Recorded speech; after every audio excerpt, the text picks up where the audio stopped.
But most of all, we really want you to go up and talk to the midwives and just thank them for the hard work and sacrifice that they do for us to provide us quality, safe health care for women and babies. We love them very much.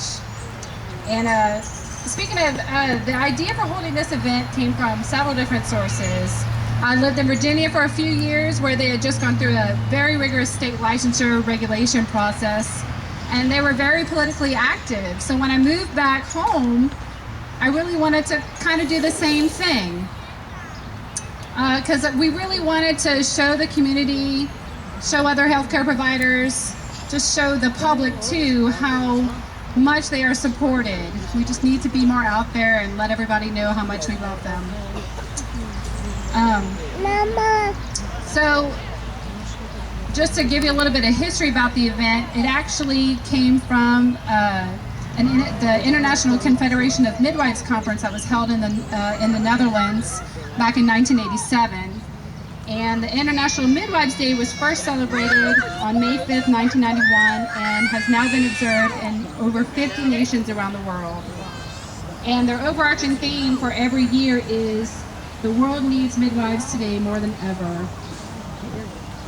They envision a world where every childbearing woman has access to a midwife's care for herself and her newborn. I'm Renee. Most of all, okay, what you see today could not have been possible without Amy Shamburger, our current organizer. She has done so much work, I can't even tell you. She is an Energizer bunny.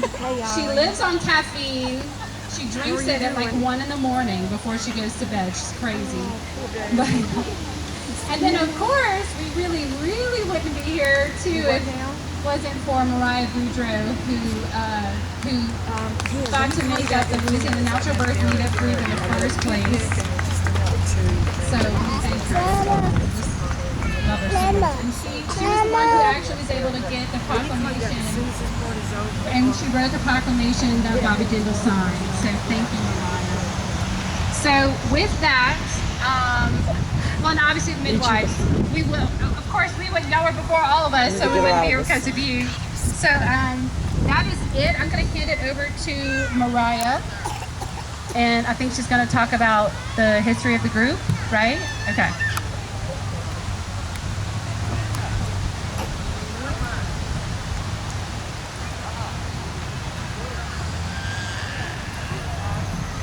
Alright, in summer of 2005, I was pregnant and seeking alternatives to a hospital birth.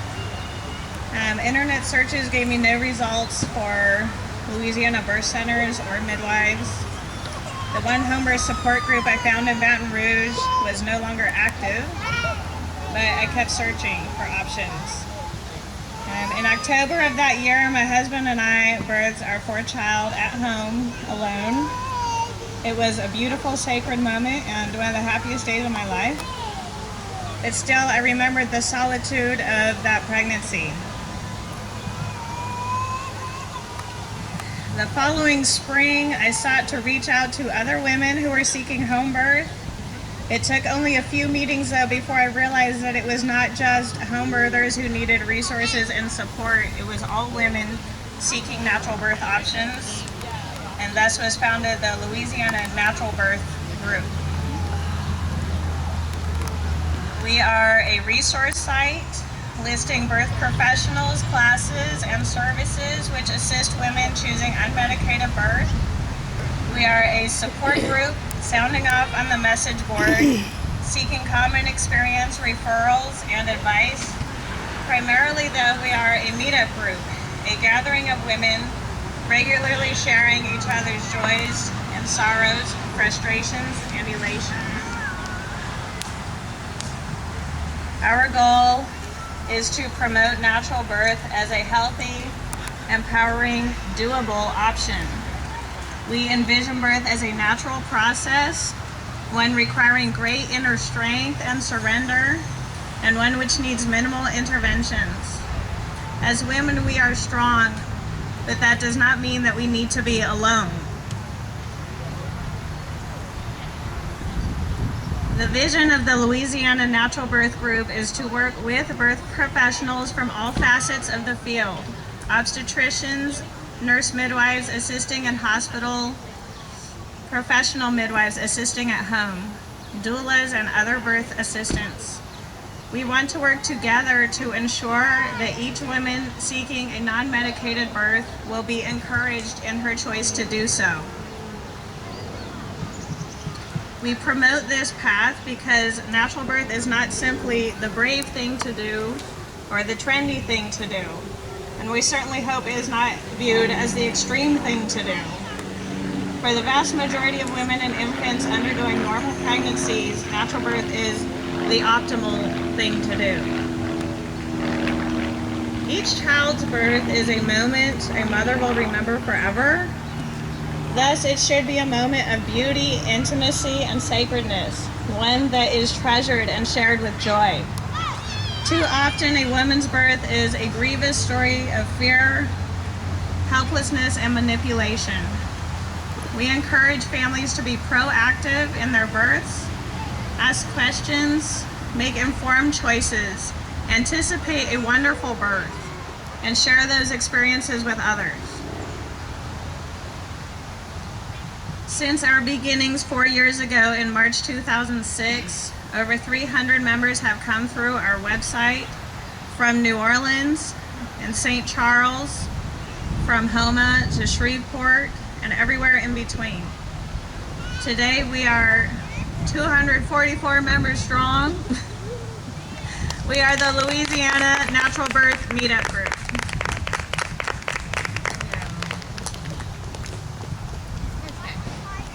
First of all, I want to say that I did not do this alone. I had a lot of help from our members and from Jenny. I would not have been able to do this if you hadn't done it with me. I promise you, this would not have come to fruition. So thank you, and thank everybody else that brought food, that donated their tents, their supplies, their time, and so forth. And the raffle prizes. We had a lot of good donations for that as well. Okay. Over the past 2 years, I've had the pleasure of getting to know some of our Louisiana midwives, and I can never really express the impact that it's had on my life. These amazing women give their time, their energy, focus, and love to walk with women, guiding them through their pregnancy, birth, and beyond. The impact that a midwife can have on a mother is so profound that it's most often creates a bond for life. So today, on behalf of the women who you have served, we honor you and extend this small token of appreciation. And I would like to call each midwife present up to receive a plaque. You already have your corsages, but we have these wonderful plaques made by my husband in our superior cabinets for you to take home. And I have one for all of the midwives in our state. I knew they weren't all going to be able to be here today. Most of them are at birth, so I will try to get them. If you will see one that's out of state, you can bring it with you today. That would be awesome. So, okay. Okay, we'll just go down the line here. Emmy Trammell, come on down. And Sherry Daigle. Hey.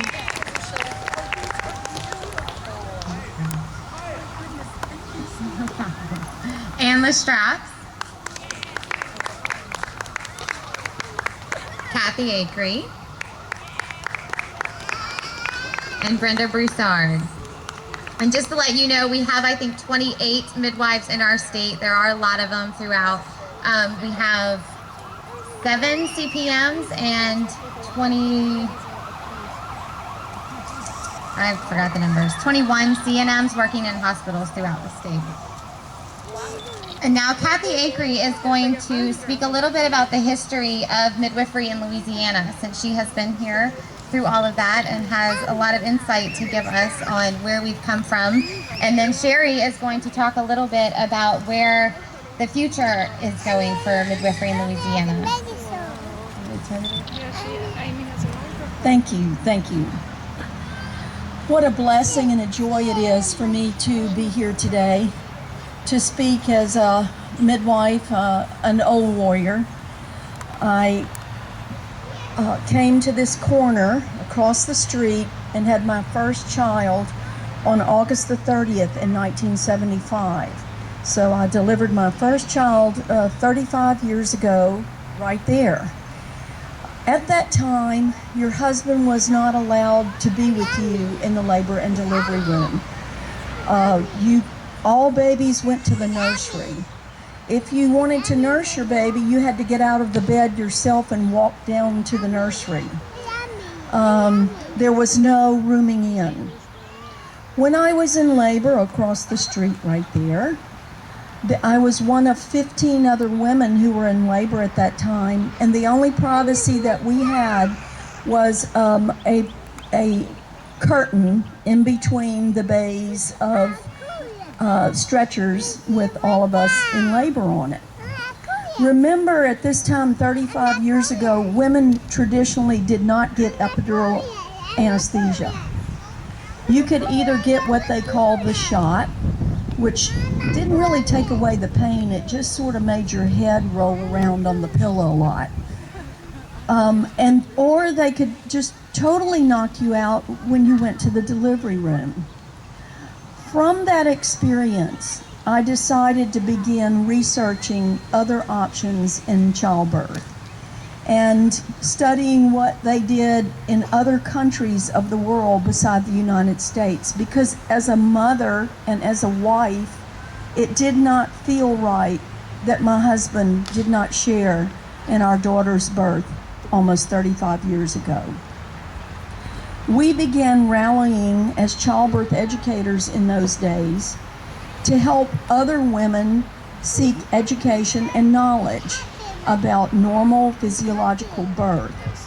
At the time, there was a growing cry among parents who were defying the local authorities in their birth. Some fathers even chained themselves to the labor bed of the mother's bed so that the police would be called to the laboring unit because they couldn't unchain the father from the bed.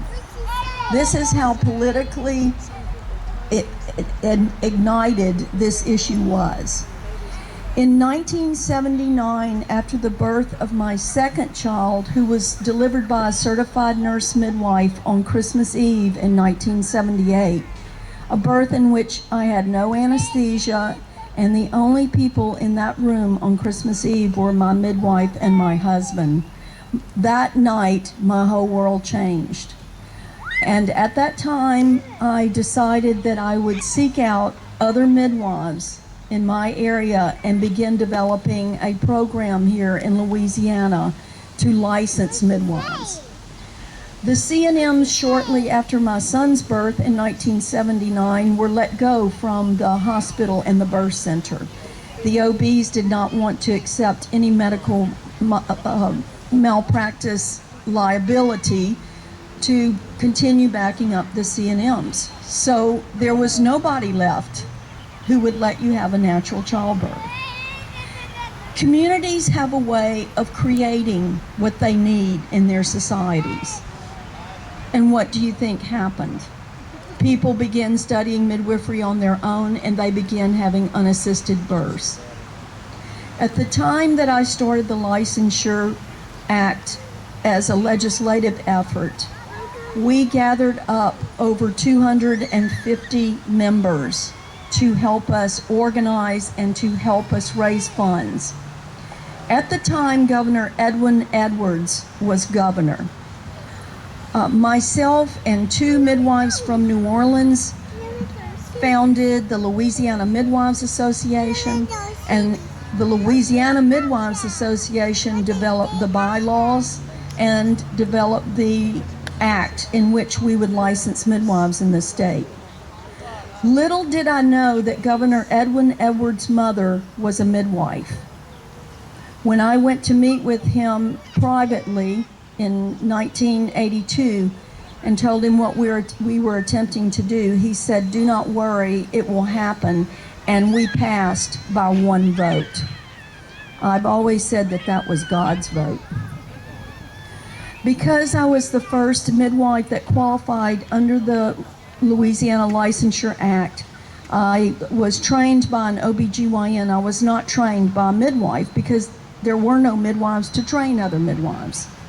But what we started doing was political work in Lafayette, and over the last 30 years, we've been able to have a nonstop midwifery practice doing birthing center and home births, and we have wonderful collaborative relationships with our hospitals in our community. This came after many, many years of work. From my earliest days of being trained, I in turn helped to train these midwives that you see standing before me, and with the exception of Emmy, who was too far south, but I've worked with both Sherry and Ann Lestraps, and we have always helped each other over all these years. Brenda Broussard, who's a certified nurse midwife from Lafayette, now does teaching at ULL. In fact, at their college, they have 4 CNMs that are on their faculty. I think that this is a wonderful thing to happen in our state.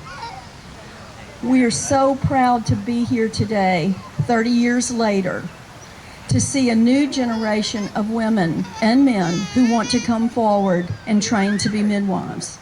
We truly believe that this is a profession whose time will always be, and we appreciate you for your love and your consideration on this day. We are very honored. Thank you.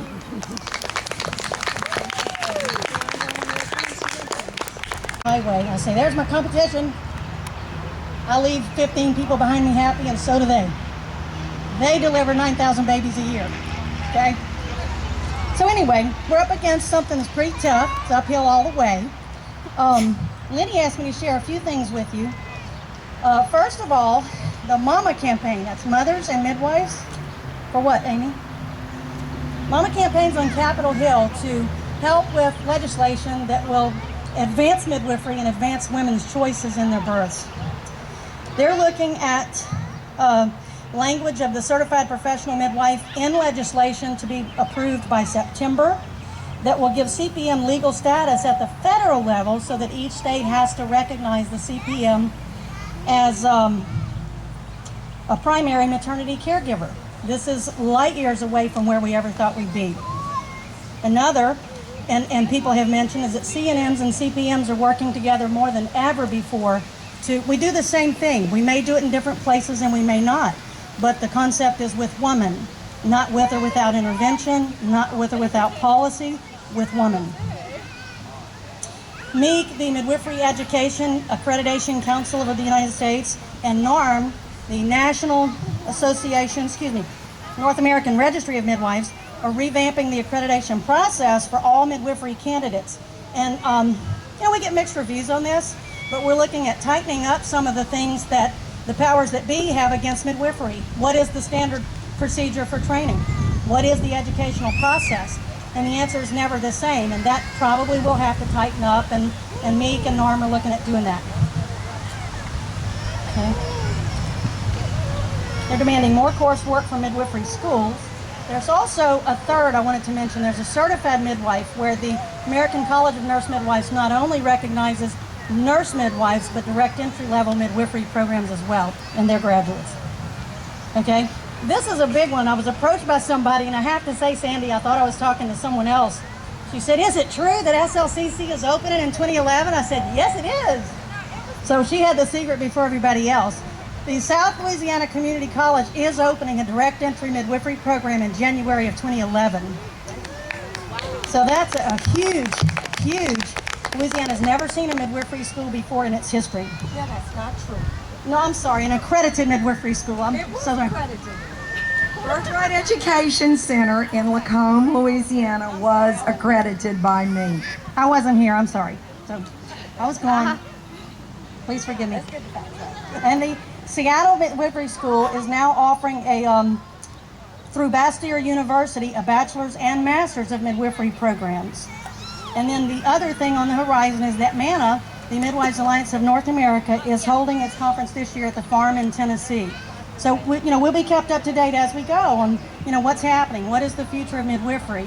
So one of our proponents and hard workers wrote me not too long ago to say, this has been on my heart, this has been bothering me, is that we lack clarity. And we do, because we're not sure where we're going tomorrow. So as we approach, I just want to say, You know, I've been one of you ladies and eventually graduated to one of these ladies, but I'm still one of you ladies. But that's first and foremost, that raising children, having children is the most important thing a woman can ever do. So I'm honored to be part of your story. And I ask your continued help and support as we advance midwifery, advance what you're doing. Thank you. I mean, when we get that big hug and that thank you after the birth, that's the icing on the cake, the cherry on the pie. But this is just something else. Thank you so much for your love and your appreciation and all the work that you put into it. I just want to say thank y'all also from the Lafayette group. I wish Lenny was here to share this too. I know she would love being honored by all of you women. And again, thanks for all your support. Thank you as well. Thank you, Amy, for these beautiful plaques. I know we'll always treasure these, and I'd be happy to take a few back to some of the midwives in Lafayette that couldn't make it today. I had the pleasure of having one of my graduating nursing students come with me today, Jenny Ardwin. She's going to be graduating next Saturday from our bachelor's program in nursing at UL. And that's not being in practice right now really bothers me because I am a midwife. I like to be with women. But as a nursing instructor at this point in my life, it's been a good role in terms of raising my own children and nurturing nursing students like Jenny, who is very interested in midwifery and in being with women as well. So that's been important to me. And Jimmy actually made the observation here, and I want to share this for those that can hear, that she really noticed the dads and how involved they are here today. And just to see the families that you are raising and to see the involvement of not just the moms but the fathers, I'd like to acknowledge that today too and thank them for being here and doing such a good job raising our children.